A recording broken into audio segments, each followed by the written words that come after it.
ಮಾತಾಡೋಕ್ಕೆ ನಾಲಿಗೆ ಇದೆ, ಎಲುಬಿಲ್ಲದ ನಾಲಿಗೆ, ಏನು ಬೇಕಾದ್ರೆ ಮಾತಾಡ್ಬೋದು. ನಾನು ಮಾತಾಡೋಕ್ಕೆ ಇನ್ನೂ ಕೆಟ್ಟದಾಗಿ ಮಾತಾಡೋಕ್ಕೆ ನನಗೂ ಬರುತ್ತೆ. ವಿಜಯೇಂದ್ರ ಪರನೋ ಯಡಿಯೂರಪ್ಪನ ಪರನೋ ಅಲ್ಲ, ನಾವು ಯಡಿಯೂರಪ್ಪನ ಪರ ಅನ್ನೋದು ಎಲ್ಲರಿಗೂ ಪ್ರಪಂಚಕ್ಕೆ ಗೊತ್ತು. ಇವತ್ತು ನೀನು ಈ ಥರ ಕಾಮೆಂಟ್ ಮಾಡ್ತೀಯ ಅಂತ ನೀನು ಇರೋದು ಎಲ್ಲ ಸೇರಿ 10 ಜನ ಇದ್ದೀರ. 10 ಜನ ಜಾಸ್ತಿನೋ 1000 ಜನ ಜಾಸ್ತಿನೋ?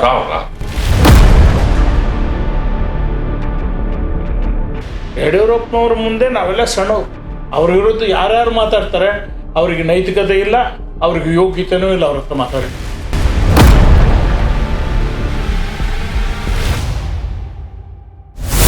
ನಮಸ್ಕಾರ ಪ್ರಿಯ ವೀಕ್ಷಕರೇ, ಭಾರತೀಯ ಜನತಾ ಪಕ್ಷದಲ್ಲಿ ಕುತೂಹಲಕಾರಿ ವಿದ್ಯಮಾನಗಳು ನಡೆದಿವೆ. ಯತ್ನಾಳ್ ಮತ್ತು ಬಣ ಹೇಗೆ ಬಂಡಾಯದ ಬಾವುಟವನ್ನು ಹಾರಿಸಿದೆಯೋ ಅದಕ್ಕೆ ವಿರುದ್ಧವಾಗಿ ಯಡಿಯೂರಪ್ಪ ನಿಷ್ಠಾವಂತರು ಅದರ ವಿರುದ್ಧ ಪ್ರತಿಭಟನೆಯ ಧ್ವನಿ ಎತ್ತಿದ್ದಾರೆ.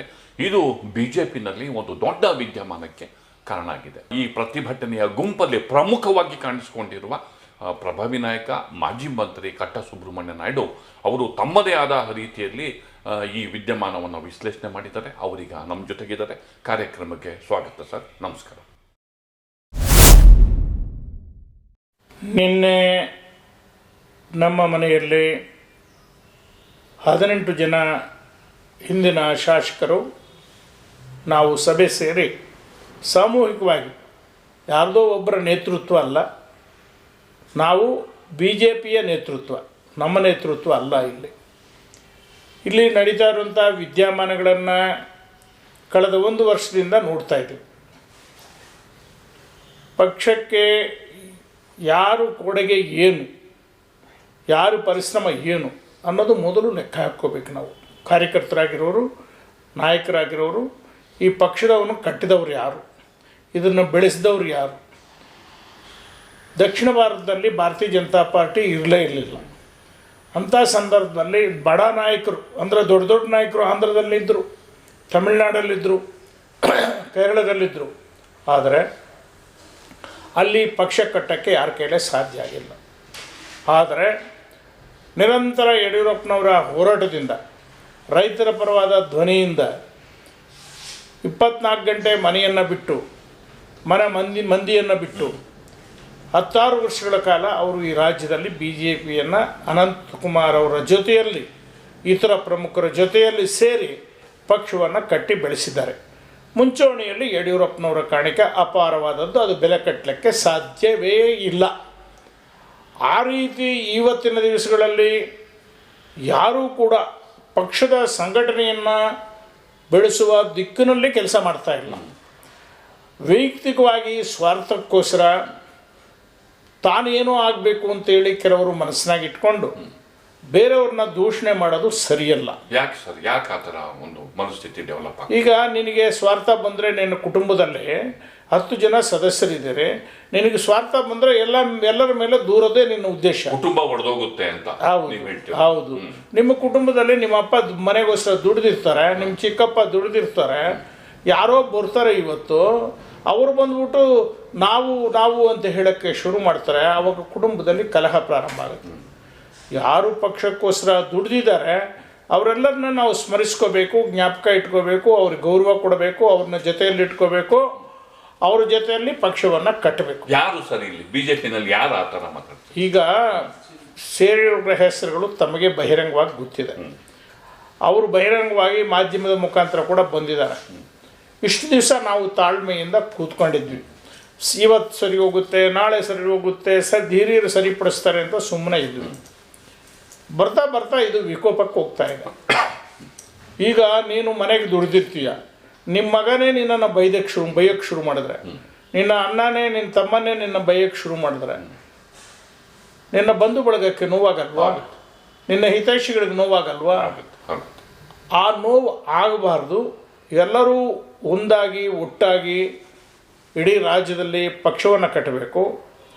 ಕಾಂಗ್ರೆಸ್ಸು ಇವತ್ತು ಪತನದಲ್ಲಿದೆ.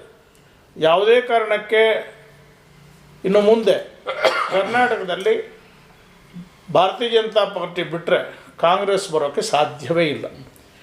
ಇವತ್ತು ನಮ್ಮ ಜೊತೆಯಲ್ಲಿ ನಮ್ಮ ಜನತಾದಳ ಸೆಕ್ಯುಲರ್ ಪಾರ್ಟಿ ಸೇರಿರೋದು ಇನ್ನೂ ಅಷ್ಟು ಶಕ್ತಿಯನ್ನು ಜಾಸ್ತಿ ಮಾಡಿದೆ.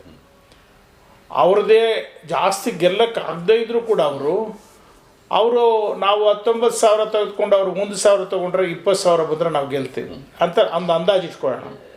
ಮ್ಯಾಥಮೆಟಿಕ್ಸಲ್ಲಿ 49 ಈಸ್ 0, 51 ಒಂದು ಗೆಲುವು, 50 ಈಸ್ ಈಕ್ವಲ್ ಟು 100.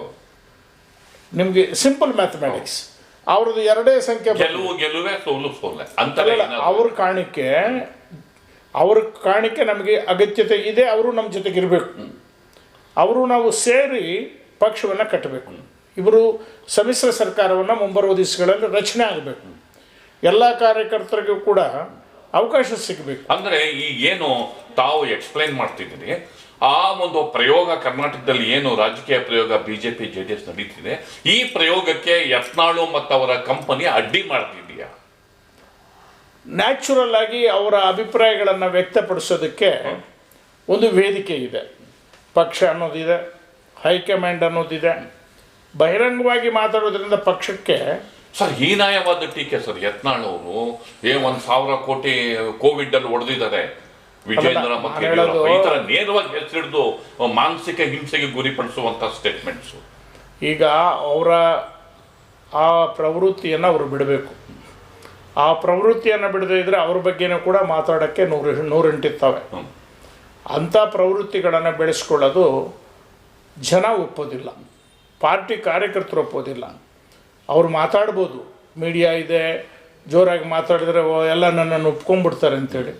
ಯಾವಾಗಲೂ ಕೂಡ ರಾಜಕೀಯದಲ್ಲಿ ಗೌರವವನ್ನು ಉಳಿಸ್ಕೊಂಡು ಹೋಗ್ಬೇಕು, ಮರ್ಯಾದನ್ನು ಉಳಿಸ್ಕೊಳ್ಬೇಕು. ಇವತ್ತು ಯಡಿಯೂರಪ್ಪನವರಿಗೆ ಕೋಟ್ಯಾಂತರ ಜನ ಫಾಲೋಯರ್ಸ್ ಇದ್ದಾರೆ, ಲಕ್ಷ ಅಲ್ಲ, ಎಷ್ಟು ಕೋಟ್ಯಾಂತರ ಜನ. ಇಡೀ ದೇಶದಲ್ಲೂ ಅವ್ರು ಯಾರು ಅಂತ ಗೊತ್ತು, ಕರ್ನಾಟಕ ರಾಜ್ಯದಲ್ಲಿ ಯಾರು ಅಂತ ಗೊತ್ತು. ಕರ್ನಾಟಕ ರಾಜ್ಯದಲ್ಲಿ ಕೋಟ್ಯಾಂತರ ಜನ ಫಾಲೋವರ್ಸ್ ಯಡಿಯೂರಪ್ಪರ ಪರವಾಗಿದ್ದಾರೆ. ಯಡಿಯೂರಪ್ಪರ ಬಗ್ಗೆ ಗೌರವ ಇದೆ, ಅವ್ರ ಕುಟುಂಬದ ಬಗ್ಗೆ ಗೌರವ ಇದೆ. ನಾನು ಹೇಳೋದು, ನೀನು ಕೆಟ್ಟದಾಗಿ ಮಾತಾಡಿದ್ರೆ ಏನಾಗುತ್ತೆ, ಅದಕ್ಕೆ ನಿನಗೆ ಉಲ್ಟೆ ಬೂಮ್ರ್ಯಾಂಗ್ ಆಗುತ್ತೆ. ಬೂಮ್ರ್ಯಾಂಗ್ ಅಂದರೆ ಏನೋ ತಿರುಗುಬಾಣ ಆಗುತ್ತೆ, ಕೊನೆಗೆ ನೀನೇ ಹಾಳಾಗೋದು. ಈ ಥರ ಮಾತುಗಳು ಮಾತಾಡೋದ್ರಿಂದ ಯಾವುದೇ ರಾಜಕೀಯ ಪಕ್ಷದವರು ನಿನ್ನನ್ನು ಗೌರವ ಕೊಡಲ್ಲ, ನಮ್ಮ ಸ್ವಂತ ಪಾರ್ಟಿಯಲ್ಲವರು ಕೂಡ ನಿನಗೆ ಗೌರವ ಕೊಡಲ್ಲ. ಮಾತಾಡೋಕ್ಕೆ ನಾಲಿಗೆ ಇದೆ, ಎಲುಬಿಲ್ಲದ ನಾಲಿಗೆ, ಏನು ಬೇಕಾದ್ರೆ ಮಾತಾಡ್ಬೋದು. ನಾನು ಬೇಕಾದ್ರೂ ಮಾತಾಡ್ಬೋದು. ನಾನು ಮಾತಾಡೋಕ್ಕೆ ಇನ್ನೂ ಕೆಟ್ಟದಾಗಿ ಮಾತಾಡೋಕ್ಕೆ ನನಗೂ ಬರುತ್ತೆ, ಬೇರೆಯವ್ರಿಗೂ ಬರುತ್ತೆ. ಆ ಥರ ಮಾತಾಡೋದ್ರಿಂದ ಲಾಭ ಏನು? ನೀನು ಮಾತಾಡ್ಬೋದು. ಯಡಿಯೂರಪ್ಪನ ಮೇಲೆ ಅನೇಕ ಜನ ದೂರ ಮಾಡಿದ್ರು, ಅವ್ರು 4 ಸಲ ಮುಖ್ಯಮಂತ್ರಿ ಆದರು. ಯಾರ ಕೈಲೇ ನಿಲ್ಸೋಕ್ಕಾಯಿತು? ಯಾರ ಕೈಲೇ ನಿಲ್ಸೋಕ್ಕಾಯಿತು? ಅವ್ರದ್ದೇ ಆದಂಥ ಪ್ರಭಾವ, ಅವ್ರದ್ದೇ ಆದಂಥ ಫಾಲೋಯರ್ಸು, ಅವ್ರದ್ದೇ ಆದಂಥ ಶಕ್ತಿ, ಅವ್ರದ್ದೇ ಆದಂಥ ಕೊಡುಗೆ ಅವ್ರದ್ದಿದೆ. ನೀನೇನು ಇವತ್ತು ನೀನಿಷ್ಟು ಮಾತಾಡ್ತೀಯಲ್ಲ, ಯಾರು ಯಡಿಯೂರಪ್ಪನ ಟೀಕೆ ಮಾಡ್ತಾರೆ ಅವನೇ, ಏಕವಚನದಲ್ಲಿ ಹೇಳ್ತಾರೆ ಅಂತ ತಪ್ಪು ತಿಳ್ಕೊಂಬೇಡಿಲ್ಲ, ಅವನೇ. ಈಗ ನಾನು ಹೇಳೋದು, ಸಂಸ್ಕಾರ ಇಟ್ಕೊಂಡು ಮಾತಾಡು, ನಮಗೂ ಮಾತಾಡೋಕ್ಕೆ ಬರುತ್ತೆ ಅಂತ ಅವನು ಅಂತ ಹೇಳಿದ್ದೀನಿ. ಇಲ್ಲವರ ಆ ಪದ ನಾನು ಬಳಸಲ್ಲ. ಕಾರಣ ಏನು ಅಂದರೆ, ನೀವು ಅಷ್ಟು ಪ್ರಖರವಾಗಿ ನಾವೀಗ ಸೆಡ್ಡೋಡಿಗೆ ಸಿದ್ಧ ಆಗಿದ್ದೀರಿ ನಿಮ್ಮ ಗುಂಪು ಅಂತ ನೀವು ಹೇಳ್ತೀರ. ನಾವು ಗುಂಪು ಅಂತ ಯಾವುದೂ ಇಲ್ಲ, ನಮ್ಮದು ಗುಂಪು ನಿಷ್ಠಾವಂತರು. ನಾವು ನಿಷ್ಠಾವಂತರು ಅಲ್ಲ, ಪಕ್ಷದ ಸಂಘಟನೆ ಪರವಾಗಿ ನಾವು ಕೆಲಸ ಮಾಡೋಂಥ ಪಕ್ಷದ ಕಾರ್ಯಕರ್ತ. ನಾವೆಲ್ಲ ಕಾರ್ಯಕರ್ತರು, ನಾವು ಲೀಡರ್ಸ್ ಅಂತ ನಾವು ಹೇಳೋದೇ ಇಲ್ಲ. ನಾವು ದೊಡ್ಡವರು ಅಂತ ನಮ್ಮನ್ನು ನಾವು ಬಿಂಬಿಸ್ಕೊಳ್ಳೋಕ್ಕೋಸ್ಕರ ಸೇರ್ತಾ ಇಲ್ಲ. ನಾವು ಸೇರ್ತಾ ಇರೋದು ಸಾಮಾನ್ಯರ ಪರವಾಗಿ, ಸಾಮಾನ್ಯ ಕಾರ್ಯಕರ್ತರ ಪರವಾಗಿ ಧ್ವನಿಯಾಗಿ ನಾವು ನಿಂತಿದ್ದೀವಿ. ನಾವು ಲೀಡರ್ಸ್ ಅಲ್ಲ, ನಾವು ಪರ ಅಲ್ಲ, ಪಂಗಡ ಅಲ್ಲ, ಗುಂಪಲ್ಲ. ನಮ್ಮದು ಕಾರ್ಯಕರ್ತರ ಪರವಾಗಿ ಧ್ವನಿ. ನಮ್ಮದು ಯಾವ ಕಾರ್ಯಕರ್ತರು ಇವರೆಲ್ಲ ಒಟ್ಟಾಗಿ ಹೋಗಬೇಕು, BJPಯಲ್ಲಿ ಇಲ್ಲಾಂದರೆ ಯಾರು ತುಂಬ ವಿರುದ್ಧವಾಗಿ ಹೋಗ್ತಾ ಇದ್ದಾರೆ, ಪಕ್ಷದಿಂದ ತೆಗಿಬೇಕು, ಶಿಸ್ತಿನ ಪಕ್ಷ ಇದು ಅಂತೇಳಿ ಕಾರ್ಯಕರ್ತರ ಅಭಿಪ್ರಾಯ ಇದೆ. ಅದಕ್ಕೆ ಮನ್ನಣೆ ಕೊಟ್ಟು ಅವರ ಪರವಾಗಿ ಧ್ವನಿ ನಮ್ಮದು. ನಮ್ಮದು ಯಾವುದೋ ಗುಂಪು, ಯಾವುದು ಯಡಿಯೂರಪ್ಪನ ಪರವಾಗಿ, ವಿಜೇಂದ್ರ ಅವರ ಪರವಾಗಿ, no. We are for the ಕಾರ್ಯಕರ್ತಸ್. ಗುಣಮಟ್ಟದ ಒಂದು ಕೆಳಮಟ್ಟದ ಬೂತ್ ವರ್ಕಲ್ಲಿ ಕೆಲಸ ಮಾಡೋಂಥವ್ರಿಗೆ ನಿಮ್ಮ ಹತ್ರ ಬಂದು ಮಾತಾಡೋಕ್ಕಾಗುತ್ತಾ? TVಯಲ್ಲಿ ಮಾತಾಡೋಕ್ಕಾಗುತ್ತಾ? ಮಾಧ್ಯಮದಲ್ಲಿ ಮುದ್ರಣ ಅವರ ಅಭಿಪ್ರಾಯದ ಅಭಿವ್ಯಕ್ತಿ ನೀವು ಇದನ್ನು ಹೇಳಿದ್ರಲ್ಲ, ಅವರ ಪರವಾಗಿ ನಾವು ನಿಂತಿದ್ವಿ. ಯಾರ ಪರವಾಗಿ? ಕಾರ್ಯಕರ್ತರು ಯಾರಿದ್ದಾರೆ ಅವರ ಪರವಾದ ಧ್ವನಿಗಳು ನಾವು. ನಮ್ಮೆಲ್ಲರ ಧ್ವನಿಗಳು ಕಾರ್ಯಕರ್ತರ ಪರವಾದಂಥ ಧ್ವನಿಗಳು. ಇದು ನಮ್ಮ ಸ್ವಂತ ಧ್ವನಿ ಅಲ್ಲ. ನಾವು ಯಡಿಯೂರಪ್ಪನವರ ಗುಂಪು ಅಲ್ಲ, ವಿಜಯೇಂದ್ರ ಅವರ ಗುಂಪು ಅಲ್ಲ, ನಾವು ಕಾರ್ಯಕರ್ತರ ಪರವಾದಂಥ ಗುಂಪು.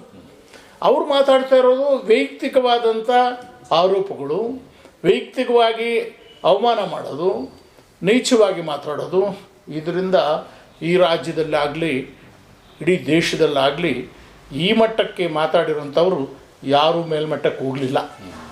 ಇವತ್ತು ನೀವು ಮಾತಾಡ್ತೀರಿ, ನಾಳೆ ನಿನ್ನ ಸ್ಥಾನದಲ್ಲಿ ಇನ್ನೊಂದು ಯಡಿಯೂರಪ್ಪ ಬೇಡ, ಯಡಿಯೂರಪ್ಪನ ಸ್ಥಾನದಲ್ಲಿ ಇನ್ನೊಬ್ಬರು ಬರ್ತಾರೆ, ವಿಜೇಂದ್ರ ಸ್ಥಾನದಲ್ಲಿ ಇನ್ನೊಂದು ಬರ್ತಾರೆ, ಅವ್ರ ಮೇಲೂ ಇದೇ ಥರ ತಿರುಗುಬಾಣ ಆಗುತ್ತೆ. ಇದು ಮರಿಬಾರ್ದು. ನೀನು 10 ಇದ್ದರೆ ನಿನ್ನ ವಿರುದ್ಧ 100 ಇರ್ತಾರೆ, ನೀನು 100 ಆದರೆ ನಿನ್ನ ವಿರುದ್ಧ 1000 ಇರ್ತಾರೆ. ಇದನ್ನು ಮರಿಬಾರ್ದು ನಾವು. ಸರ್, ಆ್ಯಕ್ಚುಲಿ ಇಲ್ಲಿ ಸಮಸ್ಯೆ ಏನು ಅಂತಂದರೆ ಅವರು ಮಾತಾಡ್ತಲೇ ಇದ್ದಾರೆ, ಆದರೆ ಆ್ಯಕ್ಷನ್ ತಗೋಬೇಕಾಗಿರೋರು ಏನೂ ತಗೋತಿಲ್ಲ. ಕಂಪ್ಲೇಂಟ್ ಆಯಿತು, ಈ ಕಾರಣಕ್ಕೋಸ್ಕರನೇ ನಾವು ಇಷ್ಟು ದಿವಸ ಅತ್ಯಂತ ತಾಳ್ಮೆಯಿಂದ ನಾವೆಲ್ಲ ಕೂತಿದ್ದೀವಿ. ಕಾರ್ಯಕರ್ತರೆಲ್ಲ ಸ್ವಲ್ಪ ಗಟ್ಟಿಯಾಗಿ ಮಾತಾಡೋಕ್ಕೆ ಶುರು ಮಾಡಿದ್ದಾರೆ. ದಯವಿಟ್ಟು ನೀವೆಲ್ಲರೂ ಮಾತಾಡಿ, ನಮ್ಮ ಪರವಾಗಿ ನೀವು ಮಾತಾಡಿ ಅಂತ ಕಾರ್ಯಕರ್ತರ ಕೋರಿಕೆ ಮೇರೆಗೆ, ಕಾರ್ಯಕರ್ತರ ಒತ್ತಾಯದ ಮೇರೆಗೆ ಇವತ್ತು ಕಾರ್ಯಕರ್ತರ ಪರವಾಗಿ ನಾವು ಈ ಮಾತನ್ನು ಮಾತಾಡ್ತಾ ಇದ್ದೀವಿ. ಅಲ್ಲ, ಅವ್ರ ಮೇಲೆ ಏನು ಆಕ್ಷನ್ ಆಗ್ತಿಲ್ವಲ್ಲ? ಆಕ್ಷನ್ ಯಾವಾಗುತ್ತೆ? ಮಿತಿಮೀರಕ್ಕೆ ಹೋಗ್ಲಿ ಅಂತ ಕಾಯ್ತಾ ಇದ್ದಾರೆ. ಹೋಗಿದ್ದ ದಿವಸ ಯಾವತ್ತೋ ಒಂದು ದಿವಸ ಅದಕ್ಕೆ ಬಕ್ಕಂಗೆ ಕ್ರಮ ತಗೊಂಡು ಡ್ಯಾಮೇಜ್ ಆಗ್ಬಿಡ್ತಿರ್ತಾರೆ. ಡ್ಯಾಮೇಜು ಜಗಳ ಮಾಡ್ಕೊಂಡು ನಾಳೆ ಒಂದಾಗವ್ರಲ್ಲ. ಇವತ್ತು ಪಾರ್ಟಿ ಕಟ್ಟು ಅಧಿಕಾರಕ್ಕೆ ಬಂದವ್ರೆ, ಅಷ್ಟರೊಳಗೆ ಡ್ಯಾಮೇಜ್ ಹೆಂಗೆ ಅಂತ ಹೇಳ್ತೀರಿ ನೀವು? ಸಾಯಂಕಾಲ ಜಗಳ ಮಾಡ್ಕೊಂತಾರೆ, ಬೆಳಗ್ಗೆ ಒಂದಾಗ್ತಾರೆ. ಅವ್ರು ಬೇಕಾದಷ್ಟು ಒಂದ್ ಮಾಡಿದೀರ ಅಂತ ಬೇಕಾದಷ್ಟು ನಿಮ್ಮ ಅನುಭವದಲ್ಲಿ. ಅದೆಲ್ಲ ಏನು ರಾತ್ರಿ ಜಗಳ ಮಾಡ್ಕೊಂಡು ಗಂಡ ಹೆಂಡತಿ ಇದ್ದಂಗೆ ಇದು. ಹಗಲು ಹೊತ್ನಾಗ ಗಲಾಟೆ ಮಾಡ್ಕೊಂತಾರೆ, ರಾತ್ರಿ ಹೊತ್ನಾಗ ಏನಾಗುತ್ತೆ, ಎಲ್ಲ ಸರಿ ಹೋಗುತ್ತೆ. ಆ ರೀತಿ ನಾವು ಅವ್ರನ್ನೇನು ಹೊರಗಾಗಬೇಕು ಅನ್ನೋದು ನಮ್ಮ ಒತ್ತಾಯ ಅಲ್ಲ, ಅವರು ಸರಿಯಾಗಬೇಕು ಅನ್ನೋದು ನಮ್ಮ ಒತ್ತಾಯ. ಕಾರ್ಯಕರ್ತರ ಪರವಾದ ಧ್ವನಿ ಆಗಬೇಕು ಅನ್ನೋದು ನಮ್ಮ ಒತ್ತಾಯ.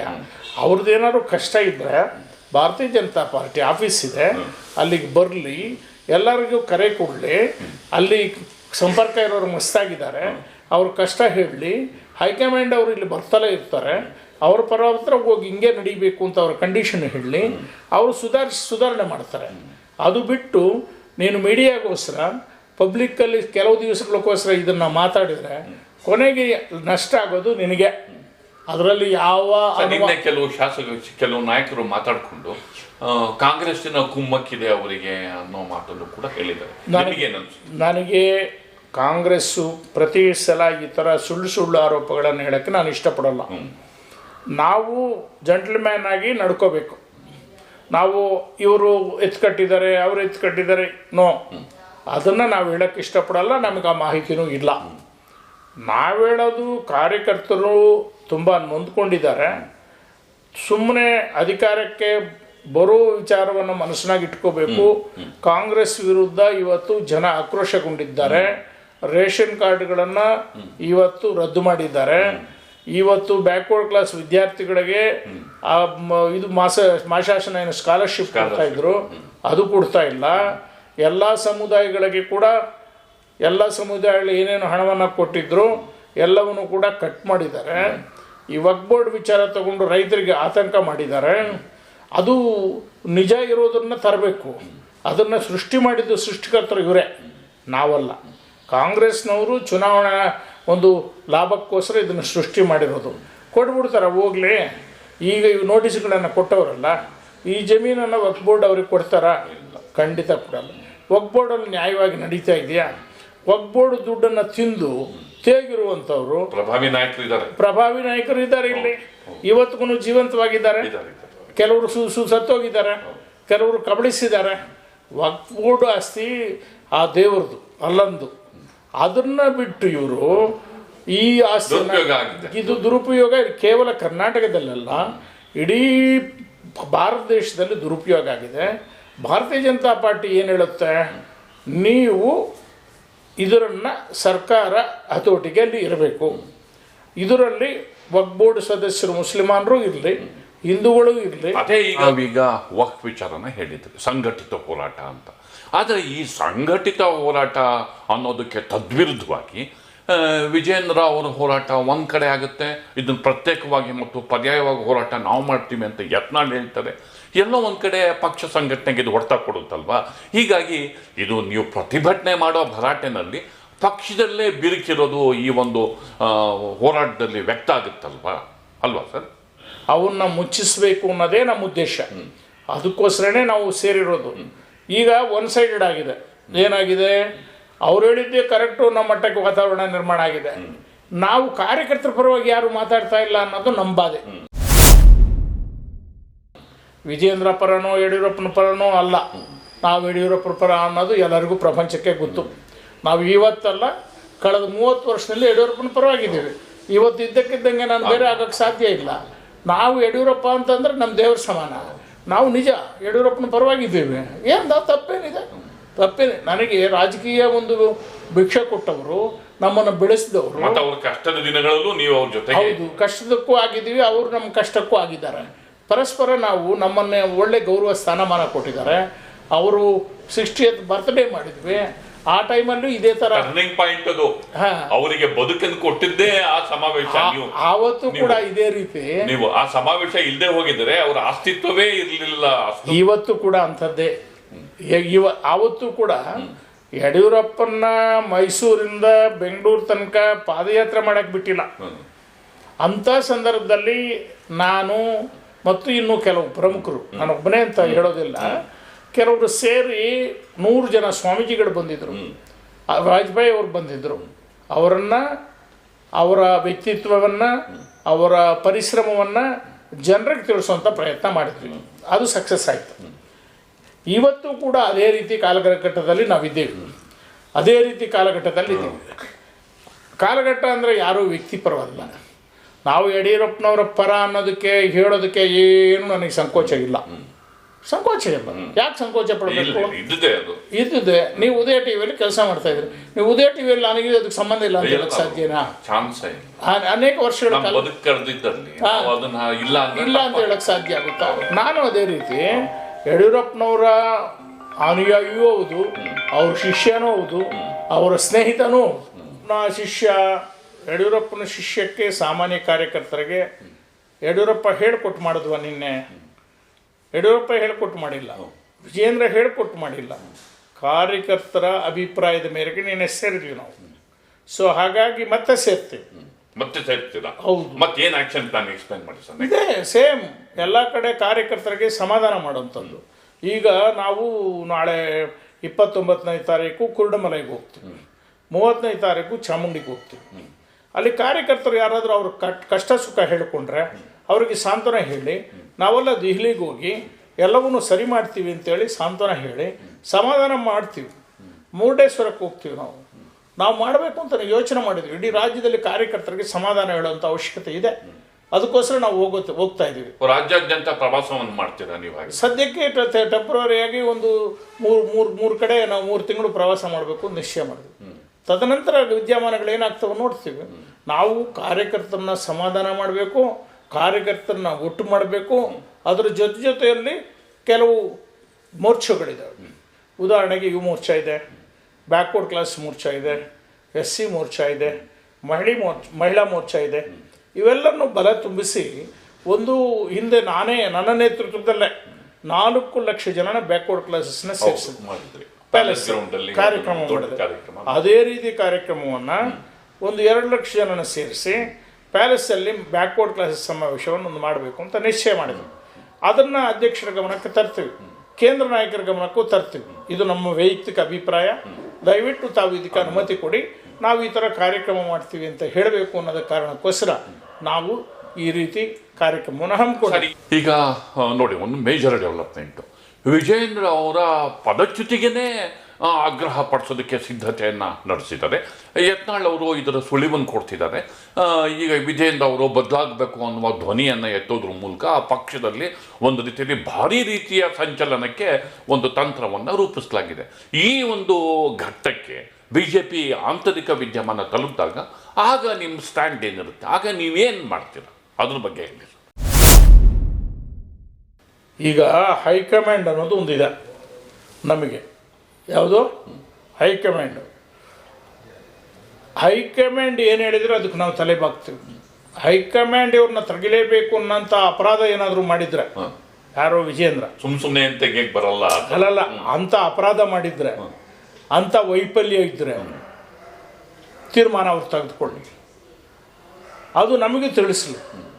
ಈ ಥರ ಅವರು ವೈಫಲ್ಯ ಆಗಿದ್ದಾರೆ, ಅವ್ರಿಗೆ ವರ್ಚಸ್ಸಿಲ್ಲ, ಅವರು ಪಾದಯಾತ್ರೆ ಸರಿಯಾಗಿ ಮಾಡಿಲ್ಲ, ಮೈಸೂರು ಹೋರಾಟ ಸರಿಯಾಗಿ ಮಾಡಿಲ್ಲ, ಬೇರೆ ಹೋರಾಟಗಳು ಸರಿಯಾಗಿ ಮಾಡಿಲ್ಲ, ಅವರು ದಿನನಿತ್ಯ ಮಾಧ್ಯಮದಲ್ಲಿ ಯಾವ ರೀತಿ ಸ್ಟೇಟ್ಮೆಂಟ್ ಕೊಡ್ತಾ ಇದ್ದಾರೆ ಸರಿ ಇಲ್ಲ ಅಂತ ಹೇಳಿ ನಮಗೆ ಹೇಳಲಿ, ನಾವು ಕನ್ವೀನಿಯನ್ಸ್ ಆಗ್ತೀವಿ, ಅವ್ರನ್ನ ಕನ್ವೀನಿಯನ್ಸ್ ಮಾಡ್ತೀವಿ. ಯಾವ ಕಾರಣಕ್ಕೋಸ್ಕರ ಯಾರನ್ನೇ ಒಬ್ಬರನ್ನ ತೆಗಿಬೇಕಾದ್ರೆ ಕಾರಣ ಏನು, ನನ್ನನ್ನು ತೆಗಿಬೇಕಪ್ಪ, ನಾನೇನು ತಪ್ಪು ಮಾಡಿದ್ದೀನಿ ನಮಗೂ ಹೇಳಬೇಕಲ್ಲ. ಈಗ ಯಾರೋ ಒಬ್ಬರು 10 ಜನ ಕೇಳಿದ್ರು ಅಂಥೇಳಿ ಒಬ್ಬ ಅಧ್ಯಕ್ಷ ದಿನಕ್ಕೆ ಮಾಡ್ತಾ ಹೋದರೆ ನಾಳೆ ಇನ್ನೊಬ್ಬರನ್ನ ಮಾಡ್ತಾರೆ, ಇಲ್ಲಿರುವ 100 ಜನ, ನೀನು 10 ಜನ, ನಿನ್ನ ವಿರುದ್ಧ 1000 ಜನ ಎದ್ದೇಳ್ತಾರೆ, ಅವಾಗೇನು ಮಾಡ್ತೀರಾ? ಅವಾಗ ಹೈಕಮಾಂಡ್ ಏನು ಮಾಡುತ್ತೆ, ನೀನು ಚೇಂಜ್ ಮಾಡ್ತೀವಿ ಅನ್ನೋದಕ್ಕೆ ಇದೇನು ಹುಡುಗಾಟಿಗೆನಾ ಇಲ್ಲ ಕೋಳಿ ವ್ಯಾಪಾರನ? ಬೆಳಗ್ಗೆ ಹೋಗಿ ಮಾರ್ಕೆಟಲ್ಲಿ ಕೋಳಿ ಕರ್ಕೊಂಬಂದು ನಾಳೆ ಇನ್ನೊಂದು ಕೋಳಿನ ತರೋದು ಅನ್ನೋದಕ್ಕೆ? ಆ ಥರ ಅಲ್ಲ, ಕೋಳಿನೂ ಅಲ್ಲ ಕುರಿನೂ ಅಲ್ಲ ಇದು. ಈ ಸಂಘಟನೆಯಲ್ಲಿ ನಾವು ದಿನಕ್ಕೊಂದು ತೀರ್ಮಾನ ತಗೊಳ್ಳೋದಂತೀವಿ ಅಂದರೆ ಮುಂಬರೋರು ಹೆಂಗೆ ನಡೆಸ್ತಾರೆ ಅದನ್ನು ಯೋಚನೆ ಮಾಡಬೇಕಲ್ಲ. ಇವತ್ತು ನೀನು ಈ ಥರ ಕಾಮೆಂಟ್ ಮಾಡ್ತೀಯ ಅಂತ ನೀನು ಇರೋದು ಎಲ್ಲ ಸೇರಿ 10 ಜನ ಇದ್ದೀರ. 10 ಜನ ಜಾಸ್ತಿನೋ 1000 ಜನ ಜಾಸ್ತಿನೋ? 1000 ಜನ ಹೇಳ್ದಂಗೆ ಹೇಳ್ತಿರೋ 10 ಜನ ಕೇಳ್ದಂಗೆ ಹೇಳ್ತಾರೋ? ನೀವೇ ಹೇಳಿ. ನೀವು ಮಾಧ್ಯಮದವರು ಚೇಂಜ್ ಮಾಡ್ತಾರಂತೆ, ಚೇಂಜ್ ಮಾಡ್ತಾರೆ. ಹೆಂಗೆ ಚೇಂಜ್ ಮಾಡ್ತಾರೆ? ಅವ್ರು ಹೇಳಿದಂತೆ ಅವ್ರು ಮಾಡ್ತಾರೆ. ಅಲ್ಲಲ್ಲ, ಈಗ 60 ಜನ MLAಗಳಲ್ಲಿ 50 ಜನ ಪಾರ್ಟಿ ಜೊತೆಗಿದ್ದಾರೆ. ನಾವು ಅನೇಕ ಜನ, ಸುಮಾರು ಒಂದು 100 ಜನ ಯಾರು ex-MLAs ಇದ್ದೀವಿ, ನಾವೆಲ್ಲ ಶಕ್ತಿವಂತರಿದ್ದೀವಿ. MLAಗಳಿಗಿಂತಲೂ ಸೋತಿರೋರು ಶಕ್ತಿವಂತರಾಗಿದ್ದಾರೆ ಇವತ್ತು. ಕಾರಣ ಏನು? ಆಂಟಿ ಇನ್ಕಮ್ನೆಸ್. ಈಗ 100 ಜನ ನಾವೇ ಬಲಾಢ್ಯರು, ನಾವೇ ಪಾರ್ಟಿ ಆಸ್ತಿ. ನಮ್ಮನ್ನು ಗಮನಕ್ಕೆ ತೆಗೆದುಕೊಳ್ಳದಲೆ, MLAಗಳನ್ನು ಗಮನಕ್ಕೆ ತೆಗೆದುಕೊಳ್ಳದಲೆ, ಕಾರ್ಯಕರ್ತರನ್ನು ಗಮನಕ್ಕೆ ತೆಗೆದುಕೊಳ್ಳದೆ ಅವ್ರು ಮಾಡಿದರೆ ಮುಂದೆ ಕೂಡ ಇದೇ ಥರ ರಿಪೀಟ್ ಆಗುತ್ತಲ್ವ? ಅದನ್ನು ಗಮನದಲ್ಲಿ ಇಟ್ಕೋಬೇಕಲ್ವ? ಸೊ ಹೈಕಮಾಂಡ್ ಅಷ್ಟು ವೀಕ್ ಇಲ್ಲ, ನಮ್ಮ ಹೈಕಮಾಂಡು ಸ್ಟ್ರಾಂಗ್ ಆಗಿದೆ ಅನ್ನೋದನ್ನು ಮರಿಬೇಡಿ. ಈ ರೀತಿ ಕೂಗಾಕಿರೋರಿಗೆ ಯಾವತ್ತೂ ಕೂಡ ಮಣೆ ಹಾಕಿಲ್ಲ. ಯಾರೋ ಒಬ್ಬರು ಬರ್ತಾರೆ, ಯಾರಾದರೂ ಎಲ್ಲರಿಗೂ ಒಪ್ಪಿಗೆ ಆಗುವಂಥ ವ್ಯಕ್ತಿನ ತರ್ತಾರೆ ಯಾವಾಗಲೂ ಕೂಡ ರಾಜಕಾರಣದಲ್ಲಿ. ಅಂದರೆ ಯಾವಾಗ ಇರುವಂಥ ಅಧ್ಯಕ್ಷರು ವೈಫಲ್ಯರಾಗಿರಬೇಕು, ಅವ್ರ ಆರೋಗ್ಯ ಸ್ಥಿತಿ ಸರಿ ಇಲ್ಲದೆ ಇರಬೇಕು, ಇಲ್ಲ ಎಲ್ಲರೂ ಮಾಡೋಕ್ಕಾಗದೇ ಇಲ್ಲ ಅನ್ನುವಂಥ ಒಂದು ವಾತಾವರಣ ನಿರ್ಮಾಣ ಇರಬೇಕು, ಸುಮ್ಮನೆ ಅವ್ರ ಮಾನಸಿಕ ಸ್ಥಿತಿ ಸರಿ ಇಲ್ಲದೆ ಇರಬೇಕು, ಅವರ ಆರೋಗ್ಯ ಸ್ಥಿತಿ ಸರಿ ಇಲ್ಲದೆ ಇರಬೇಕು, ವಯಸ್ಸಾಗಿರಬೇಕು. ಅಂಥ ಸ್ಥಿತಿಯಲ್ಲಿ ತೀರ್ಮಾನಗಳು ತೆಗೆದುಕೊಂಡು. ಅಂತಿಮವಾಗಿ ಒಂದು ಪ್ರಶ್ನೆಯನ್ನು ಕೇಳ್ತೀನಿ. ಇದು ಸದ್ಯಕ್ಕೆ ಮುಗಿಯುವ ಲಕ್ಷಣ ಕಾಣ್ತಿಲ್ಲ. ದೋಷಾರೋಪಣೆ ಮುಂದುವರಿಯುತ್ತೆ. ಈಗ ನೀವು ಮೀಟಿಂಗ್ ಮಾಡಿದ್ರೆ ನಿಮ್ಮೆಲ್ಲೂ ದೋಷಾರೋಪಣೆ ತಿರುಗುತ್ತಿತ್ತು, ಇದರಲ್ಲೇನು ಅನುಮಾನ ಏನಿಲ್ಲ. ಇದು ಮುಂದುವರಿತಾ ಹೋದರೆ ಇದಕ್ಕೆ ಕೊನೆಯಲ್ಲಿ ಅನ್ನೋ ಪ್ರಶ್ನೆ ಉದ್ಭವ ಆಗುತ್ತೆ. ಈಗ ನೀವು ಸಭೆ ನಡೆಸಿ ಅವರಿಗೆ ವಾರ್ನಿಂಗ್ ಅನ್ನು ಕೂಡ ಕೊಟ್ರಿ. ಇದಾದ ನಂತರವೂ ಕೂಡ ಇದು ಮುಂದುವರೆದ್ರೆ ಆಗ ನೀವು ಏನನ್ನ ಮಾಡ್ತೀರಾ? ನಿಮ್ಮ ನಿಲುವು ಏನಿರುತ್ತೆ, ನಿಮ್ಮ ಸ್ಟ್ಯಾಂಡ್ ಏನಿರುತ್ತೆ, ಅದ್ರ ಬಗ್ಗೆ ಹೇಳಿ. ನಾವು ಏನು ಈಗಾಗಲೇ ತೀರ್ಮಾನ ಮಾಡಿದ್ವಿ. ಏನು ತೀರ್ಮಾನ ತಮಗೆ ಹೇಳಿದ್ದೀನಿ. ನಾವು ಕಾರ್ಯಕರ್ತರಿಗೆ ಸಾಂತ್ವನ ಹೇಳ್ತೀವಿ, ಸಂಘಟನೆ ಕಡೆ ಗಮನ ಕೊಡ್ತೀವಿ, ಸಮಾವೇಶಗಳನ್ನು ಮಾಡ್ತೀವಿ, ಕೇಂದ್ರ ನಾಯಕರ ಗಮನಕ್ಕೆ ತರ್ತೀವಿ. ನಮ್ಮ ಯಾರು ಹಿಂದೆ ಸೋತಿರುವಂಥ MLAಗಳಿದ್ದಾರೆ ಅವ್ರಿಗೆಲ್ಲನೂ ಕೂಡ ಕೈ ಬಲಪಡಿಸಿ ಮತ್ತೆ ಅವರು ಗೆದ್ದು ಬರೋದಕ್ಕೆ ಏನು ಬೇಕೋ ಎಲ್ಲ ರೀತಿ ಮಾನಸಿಕವಾಗಿ ನಾವೆಲ್ಲರೂ ಕೂಡ ಕಾರ್ಯಕರ್ತರನ್ನ ಅವ್ರಿಗೆ ಜೋಡಿಸಿ ನಾವು ಪಕ್ಷದ ಸಂಘಟನೆಯನ್ನು ಬೆಳೆಸಬೇಕು ಅನ್ನೋದೇ ಬಿಟ್ಟರೆ ಬೇರೆ ಉದ್ದೇಶ ನಮಗಿಲ್ಲ. ಸಿಂಪಲ್ ಕಾರ್ಯಕರ್ತರು, ಪಕ್ಷದ ಸಂಘಟನೆ, ಎರಡೇ ವಿಚಾರ ನಾವು ಮನಸ್ಸಿನಾಗ ಇಟ್ಕೊಂಡಿದ್ದೀವಿ. ಯಡಿಯೂರಪ್ಪನವ್ರ ಬಗ್ಗೆ ಯಾರಾದರೂ ಮಾತಾಡಿದ್ರೆ ಅವರಿಗೆ ಬೂಮ್ರ್ಯಾಂಗ್ ಆಗುತ್ತೆ. ಮತ್ತೊಮ್ಮೆ ಎಚ್ಚರಿಕೆ ಕೊಡ್ತಾ ಇದ್ದೇನೆ. ಎಚ್ಚರಿಕೆ ಏನಂತ ಎಚ್ಚರಿಕೆ? ಯಾರು ನಾನು ಮಾತಾಡಿದರೆ ನಾನು ಸಣ್ಣವನಾಗ್ತೀನಿ, ನಾನು ಜೀರೋ ಆಗ್ತೀನಿ. ನಾನು ಯಡಿಯೂರಪ್ಪನವರ ವಿರುದ್ಧ ಮಾತಾಡೋಷ್ಟು ದೊಡ್ಡ ಮನುಷ್ಯ ನಾನಲ್ಲ. ಯಾರೇ ಆಗಲಿ, ಈವನ್ ನಿನ್ನೆ ಸೇರಿದ್ರು ನಾವು ಯಾರೂ ದೊಡ್ಡವರಲ್ಲ. ಯಡಿಯೂರಪ್ಪನವ್ರ ಮುಂದೆ ನಾವೆಲ್ಲ ಸಣ್ಣವರು. ಯಡಿಯೂರಪ್ಪನ ಶಿಷ್ಯಂದರು ಅಂತಲೇ ಅಂಡ್ಲಿ ನಮಗೇನಂತೆ. ಯಡಿಯೂರಪ್ಪ ಯಾರು ಎಲ್ಲಿದ್ದಾರೆ? ಪಕ್ಷದಲ್ಲಿದ್ದಾರಾ ಬೇರೆ ಕಡೆ ಇದ್ದಾರಾ? ಯಡಿಯೂರಪ್ಪ BJP, ನಾವು BJP. ಅವ್ರು ಏನಾದರೂ ಕಾಂಗ್ರೆಸ್ ನಾಯಕರು ಅಲ್ಲಲ್ಲ, ಅವರು ಕಾಂಗ್ರೆಸ್ ಪಕ್ಷದಲ್ಲಿದ್ದರೆ ನಾವು ಅವ್ರ ಹತ್ರ ಓದ್ ತಪ್ಪು. ಅವ್ರು ಇರೋದು ಬಿ ಜೆ ಪಿಯಲ್ಲಿ ತಾನೆ. ಬಿ ಜೆ ಪಿಯಲ್ಲಿ ಇದ್ದರೆ ನಮ್ಮ ಲೀಡರ್ ತಾನೆ ಅವರು. ಅವ್ರ ಹತ್ರ ಹೋಗೋದ್ರಿಂದ ನೀನು ಹೆಂಗೆ ತಪ್ಪು ಹಿಡಿತೀಯ? ಅವ್ರ ಫಾಲೋಯರ್ ಅಂತ ಹೆಂಗೆ ಹೇಳ್ತೀಯ? ಅವರ ನಾವು ಚಮಚ ಅಂತ ಹೆಂಗೆ ಹೇಳ್ತೀಯ? ಖಂಡಿತ ಅವರು ನಮ್ಮ ಲೀಕರು ನಮ್ಮ ದೇವರ ಸಮಾನ. ಅವ್ರು ನಮಗೆ ಪಕ್ಷವನ್ನು ಕಟ್ಟಿಪಡಿಸಿದ್ದಾರೆ. ಅನೇಕ ಜನಕ್ಕೆ ಅನೇಕ ಹುದ್ದೆಗಳನ್ನು ಕೊಡಿಸಿದ್ದಾರೆ. ಅನೇಕ ಜನನ ಮಂತ್ರಿ ಮಾಡಿದ್ದಾರೆ.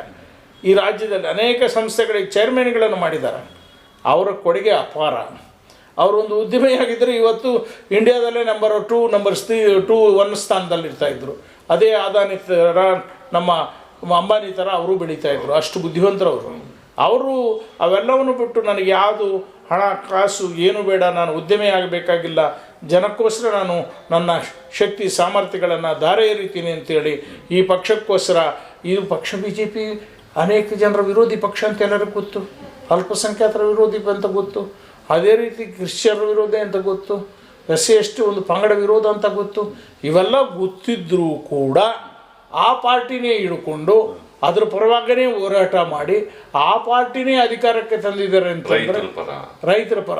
ಅವರು ರೈತರು ಅಂತ ತನ್ನ ಪ್ರಾಣವನ್ನು ಪೂರ್ತಿ ಅದಕ್ಕೆ ಅರ್ಪಿಸಿದ್ದಾರೆ. ತನ್ನ ಶಕ್ತಿಯನ್ನು ಪೂರ್ತಿ ಧಾರೆ ಎರೆದಿದ್ದಾರೆ. ಅವ್ರ ಬಗ್ಗೆ ಮಾತಾಡೋಕ್ಕೆ ನಮಗೆ ನೈತಿಕತೆ ಇಲ್ಲ, ಆ ಯೋಗ್ಯತೆಯೂ ಇಲ್ಲ. ನಾವು ಮಾತಾಡೋರು ಕೂಡ ಅಷ್ಟೇ.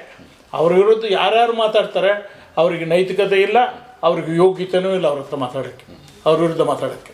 ಮಾಜಿ ಮಂತ್ರಿ ಯಡಿಯೂರಪ್ಪ ಅವರ ಅಪ್ರತಿಮ ನಿಷ್ಠಾವಂತರು ಕಟ್ಟ ಸುಬ್ರಹ್ಮಣ್ಯ ನಾಯ್ಡು ಅವರು ಕೆಲವು ಆಂತರಿಕ ವಿಚಾರಗಳ ಬಗ್ಗೆ ಮಹತ್ವದ ಸಂಗತಿಗಳನ್ನು ಬೆಳಕು ಚೆಲ್ಲಿದ್ದಾರೆ. ಅಂದರೆ ಇಲ್ಲಿವರೆಗೆ ಒಂದು ಧ್ವನಿ ಇತ್ತು, ಅದರ ವಿರುದ್ಧವೂ ಕೂಡ ಒಂದು ಸಂಘಟಿತ ಧ್ವನಿಯನ್ನು ಪಕ್ಷದ ಒಳಗೆ ಎತ್ತುವ ಮೂಲಕ ಮತ್ತು ಕಾರ್ಯಕರ್ತರ ಪರ ನಾವಿದ್ದೇವೆ, ರಾಜ್ಯಾದ್ಯಂತ ಪ್ರವಾಸವನ್ನು ಮಾಡ್ತೇವೆ, ದೆಹಲಿಗೂ ಯಾತ್ರೆಯಲ್ಲಿ ಹೋಗ್ತೇವೆ ಅನ್ನೋದನ್ನು ಅವರು ಘೋಷಣೆ ಮಾಡೋದ್ರ ಮೂಲಕ BJPನಲ್ಲಿ ಮತ್ತೊಂದು ಬಣ ಗಟ್ಟಿಯಾಗಿದೆ ಅನ್ನುವ ಸಂದೇಶವನ್ನು ರವಾನೆ ಮಾಡಿ ವಿದ್ಯಮಾನಕ್ಕೆ ಹೊಸ ತಿರುವನ್ನು ಅವರು ತಂದುಕೊಟ್ಟಿದ್ದಾರೆ. ಚರ್ಚೆಯಲ್ಲಿ ಪಾಲ್ಗೊಂಡಿದ್ದಕ್ಕೋಸ್ಕರ ನಿಮಗೆ ಧನ್ಯವಾದಗಳು.